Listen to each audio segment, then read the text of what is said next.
Hi hello ನಮಸ್ತೆ welcome to my channel Lalita ladies tailor. ನಾನು ಇವತ್ತು ಈ ಪಿಕ್ಚರಲ್ಲಿ ತೋರಿಸ್ತಾ ಇರುವಂಥ ಫ್ಲೋರಲ್ ಟಾಪ್ನ ಯಾವ ಥರ ಈಸಿಯಾಗಿ ಸ್ಟಿಚ್ ಮಾಡೋದು ಅನ್ನೋದನ್ನು ತೋರಿಸ್ತಾ ಇದ್ದೀನಿ. ನಾನು ಈ ಟಾಪ್ಗೆ ಆರ್ಗ್ಯಾನ್ಸಾ ಕ್ಲಾತ್ನ ಯೂಸ್ ಮಾಡಿದ್ದೀನಿ. ಆರ್ಗ್ಯಾನ್ಸಾ ಕ್ಲಾತ್ಗೆ ಲೈಕ್ರಾ ಫ್ಯಾಬ್ರಿಕನ್ನು ಹಾಕಿ ಐರನ್ ಮಾಡಿ ಸ್ಟಿಚ್ ಮಾಡಿದ್ದೀನಿ. ಇದಕ್ಕೆ ಸ್ಟಿಫಾಗಿ ಬರುತ್ತೆ. ಆರ್ಗ್ಯಾನ್ಸಾ ಫ್ಯಾಬ್ರಿಕಲ್ಲಿ ಸ್ಟಿಫ್ನೆಸ್ ಬರಲ್ಲ. ಲೈಕ್ರಾ ಫ್ಯಾಬ್ರಿಕ್ಕು ಬಟ್ಟೆ ಥರನೇ ಇರುತ್ತೆ. ಇದು ಐರನ್ ಮಾಡೋದ್ರಿಂದ ಸ್ಟಿಫ್ನೆಸ್ ಬರುತ್ತೆ. ಅದಕ್ಕೆ ಆರ್ಗ್ಯಾನ್ಸಾ ಫ್ಯಾಬ್ರಿಕ್ಗೆ ಲೈಕ್ರಾ ಫ್ಯಾಬ್ರಿಕನ್ನು ಹಾಕಿ ಸ್ಟಿಚ್ ಮಾಡಿದ್ದೀನಿ. ನಾನು ಸ್ಟಿಚ್ ಮಾಡ್ತಾ ಇರೋದು ಎಮ್ ಸೈಜ್ಗೆ ಶೋಲ್ಡರು 14, ಆರ್ಮ್ ಹೋಲು 6 ತೊಗೊಂಡಿದ್ದೀನಿ. ಅಪ್ಪರ್ ಚೆಸ್ಟು 32, ಮಿಡಲ್ ಚೆಸ್ಟು 34, ಸೊಂಟದ ಸುತ್ತಳತೆ 28 ಬಂದಿದೆ. ಇದಕ್ಕೆ ಸೈಜ್ ವೈಸು ವೇರಿಯೇಷನ್ ಇರುತ್ತೆ. ಈ ಟಾಪ್ಗೆ ನಾನು ಕಸ್ಟಮರ್ಸದು ಮೆಜರ್ಮೆಂಟ್ ತೊಗೊಂಡಿರೋದ್ರಿಂದ ಅದರ ಮೆಜರ್ಮೆಂಟ್ ಪ್ರಕಾರ ಸ್ಟಿಚ್ ಮಾಡ್ತಾ ಇರೋದು. ಆರ್ಮ್ ಹೋಲ್ಗೆ ಕರ್ವ್ ಸ್ಕೇಲಿಂದ ನಾನು ಡ್ರಾ ಮಾಡಿದ್ದೀನಿ. ಹಾಗೇನೂ ಡ್ರಾ ಮಾಡ್ಬೋದು. 1 ಇಂಚ್ ಮಾತ್ರ ಗ್ಯಾಪ್ ಇದ್ದರೆ ಸಾಕು, ಫ್ರಂಟು ಬ್ಯಾಕು. ಇದಕ್ಕೆ ಫ್ರಂಟ್ ಸೈಡ್ ಬಾಕ್ಸ್ ನೆಕ್ ಇಟ್ಟಿದ್ದೀನಿ. ಬಾಕ್ಸ್ ನೆಕ್ಕು ನಾರ್ಮಲ್ ಫ್ಯೂಸಿಂಗಿಂದ ಹಾಕಿರೋದು. ನಾರ್ಮಲ್ ಫ್ಯೂಸಿಂಗ್ ಕಟ್ ಮಾಡಿಕೊಂಡು ಬಾಕ್ಸ್ ನೆಕ್ ಇಟ್ಟಿದ್ದೀನಿ.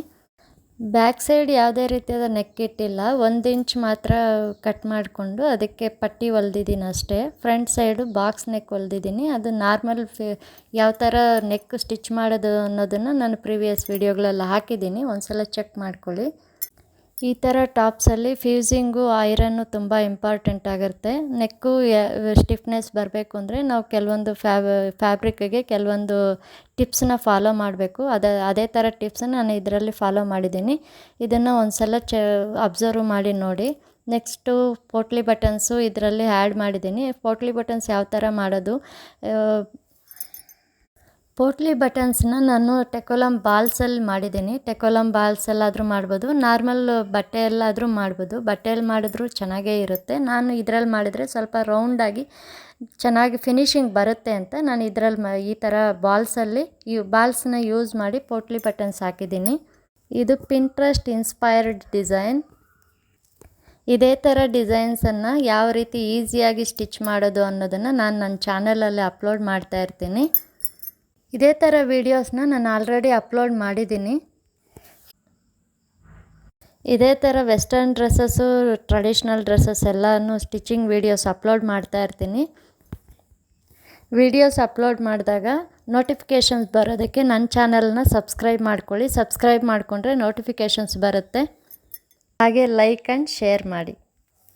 ಪೋಟ್ಲಿ ಬಟನ್ಸ್ನ ಯಾವ ಥರ ಮೇಲ್ಗಡೆ ಸ್ಟಿಚ್ ಮಾಡಿ ಅದನ್ನು ಪಟ್ಟಿ ಹಾಕಿ ಒಳಗಡೆ ಹೊಲಿಯೋದು ಅಂತ ತೋರಿಸ್ತಾ ಇದ್ದೀನಿ. ಈ ಥರ ಡ್ರೆಸ್ಸಸ್ಸಲ್ಲಿ ನಾವು ಲೈನಿಂಗ್ ಯೂಸ್ ಮಾಡೋದಿಲ್ಲ. ಅದಕ್ಕೆ ಪೋಟ್ಲಿ ಬಟನ್ಸ್ ಕಚ್ಚಾ ಕಾಣಿಸ್ದೇ ಇರಬೇಕು ಅಂದರೆ ನಾವು ಈ ಥರ ಪಟ್ಟಿಯನ್ನು ಹೊಲ್ಕೊಳ್ಳೇಬೇಕು. ಪಟ್ಟಿ ಹೊಲ್ಕೊಂಡಾಗ ಕಚ್ಚಾ ಕಾಣೋದಿಲ್ಲ ಒಳಗಡೆಗೆ.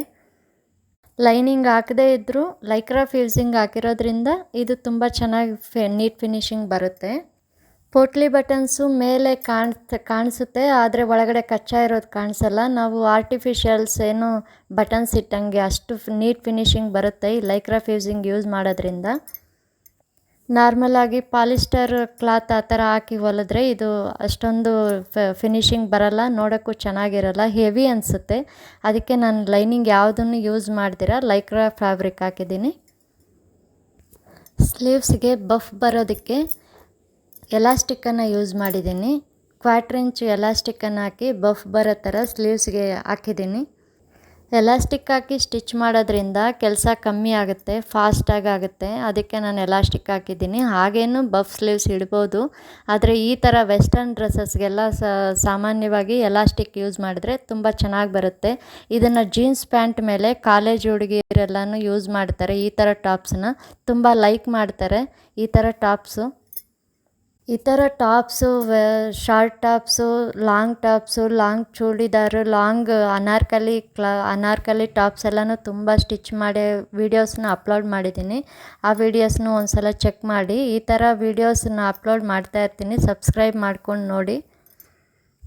ಈ ಥರ ಡ್ರೆಸ್ಸಸ್ಗೆ ಯಾವುದೇ ರೀತಿಯಾದ ಡಿಸೈನ್ಸನ್ನು ಯೂಸ್ ಮಾಡಲ್ಲ.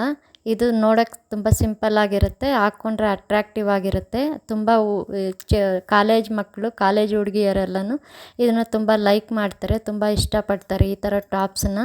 ಇದು ಈಗ ಟ್ರೆಂಡಿಂಗಲ್ಲಿ ನಡೀತಾ ಇದೆ. ಈಗ ಟ್ರೆಂಡಿಂಗಲ್ಲಿ ಈ ಥರ ಟಾಪ್ಸು, ಫ್ಲೋರಲ್ ಟಾಪ್ಸು, ಲಾಂಗ್ ಶ್ರಗ್ಗು, ಅಥವಾ ಲಾಂಗ್ ಗೌನ್ ಟಾಪ್ಸ್ ಆ ಥರ ಎಲ್ಲ ಕರೀತಾರೆ ಇದನ್ನು. ಇದು ಫ್ರಂಟ್ ಓಪನ್ ಇರುತ್ತೆ, ಕ್ಲೋಸ್ ಇರಲ್ಲ, ಫ್ರಂಟ್ ಓಪನ್ ಬರುತ್ತೆ. ಇದರಲ್ಲಿ ನಾನು ಡಬಲ್ ಫ್ಯೂಸಿಂಗ್ನ ಯೂಸ್ ಮಾಡಿದ್ದೀನಿ. ಅಂದರೆ ಟೇಪ್ ಥರ ಬರುತ್ತಲ್ಲ, ಅದನ್ನು ಎಡ್ಜಲ್ಲಿ ಅದನ್ನು ಇಟ್ಬಿಟ್ಟು ಐರನ್ ಮಾಡಿಬಿಟ್ಟು ಫೋಲ್ಡಿಂಗ್ ಮಾಡಿದ್ರೆ ಫಿನಿಶಿಂಗ್ ನೀಟಾಗಿ ಬರುತ್ತೆ ಅಂತ ಇದು ಮಾಡಿದ್ದೀನಿ. ಈ ವಿಡಿಯೋನ ಸ್ಕಿಪ್ ಮಾಡಿದೆ ನೋಡಿ, ಸ್ಕಿಪ್ ಮಾಡಿದೆ ನೀಟಾಗಿ ಅಬ್ಸರ್ವ್ ಮಾಡಿ. ತುಂಬ ಡೀಟೈಲ್ ಆಗಿ ಈ ಥರ ವೆಸ್ಟರ್ನ್ ಟಾಪ್ಸ್ನ ಯಾವ ಥರ ನಾವು ಈಸಿಯಾಗಿ ಬೋಟಿಕ್ ಸ್ಟೈಲಲ್ಲಿ ಸ್ಟಿಚ್ ಮಾಡ್ಬೋದು ಅನ್ನೋದನ್ನು ನಾನು ಇದರಲ್ಲಿ ತೋರಿಸಿದ್ದೀನಿ ಡೀಟೈಲ್ ಆಗಿ. ಬಿಗಿನರ್ಸ್ಗೆ ಇದು ತುಂಬ ಹೆಲ್ಪ್ ಆಗುತ್ತೆ. ಈ ಥರ ಡ್ರೆಸ್ಸಸ್ ಸ್ಟಿಚ್ ಮಾಡುವಾಗ ಬಟ್ಟೆಗಳ ಬಗ್ಗೆ, ಕ್ಯಾನ್ವಾಸ್ ಬಗ್ಗೆ, ಆಮೇಲೆ ಲೈನಿಂಗ್ ಬಗ್ಗೆ ಎಲ್ಲ ನಾನು ಟಿಪ್ಸ್ ಕೊಡ್ತಾ ಇರ್ತೀನಿ ನನ್ನ ಚಾನಲಲ್ಲಿ. ಈ ಥರ ವೀಡಿಯೋಸ್ ಅಪ್ಲೋಡ್ ಮಾಡಿದಾಗ ಟೈಲರಿಂಗ್ ಟಿಪ್ಸು, ಬಟ್ಟೆಗಳ ಬಗ್ಗೆ, ಅದರ ಸ್ಟಿಚಿಂಗ್ ವೀಡಿಯೋಸು ತುಂಬ ಅಪ್ಲೋಡ್ ಮಾಡ್ತಾ ಇರ್ತೀನಿ. ಈ ಥರ ಡ್ರೆಸ್ಸಸ್ನ ಪಿಂಟ್ರೆಸ್ಟು ಇಂದ ಕ್ಯಾಟ್ಲಾಗ್ ಡಿಸೈನ್ಸು ತಗೊಂಡು ನಾನು ಸ್ಟಿಚ್ ಮಾಡುವಾಗ ಟಿಪ್ಸನ್ನ ಫಾಲೋ ಮಾಡ್ತೀನಿ. ಆ ಟಿಪ್ಸನ್ನ ನಿಮಗೂ ಫಾಲೋ ಮಾಡೋಕ್ಕೆ ನಾನು ಟಿಪ್ಸನ್ನ ಕೊಡ್ತಾ ಇರ್ತೀನಿ. ಯಾವ ಥರ ಟಿಪ್ಸ್ ಫಾಲೋ ಮಾಡಿದ್ರೆ ನಾವು ಯಾವ ಥರ ಡಿಸೈನ್ ಬೇಕಾದರೂ ಯಾವ ಥರ ಸ್ಟಿಚ್ ಮಾಡ್ಬೋದು ಅನ್ನೋದನ್ನು ಈಸಿಯಾಗಿ ಸ್ಟಿಚ್ ಮಾಡೋ ಡೀಟೈಲಾಗಿ ವೀಡಿಯೋಸನ್ನು ಅಪ್ಲೋಡ್ ಮಾಡ್ತೀನಿ. ನನ್ನ ಚಾನಲ್ನ ಸಬ್ಸ್ಕ್ರೈಬ್ ಮಾಡ್ಕೊಂಡು ನೋಡಿ. ನನ್ನ ವಿಡಿಯೋ ಇಷ್ಟ ಆಗಿದ್ದರೆ ಲೈಕ್ ಮಾಡಿ, ಶೇರ್ ಮಾಡಿ, ಸಬ್ಸ್ಕ್ರೈಬ್ ಮಾಡಿ. Thanks for watching.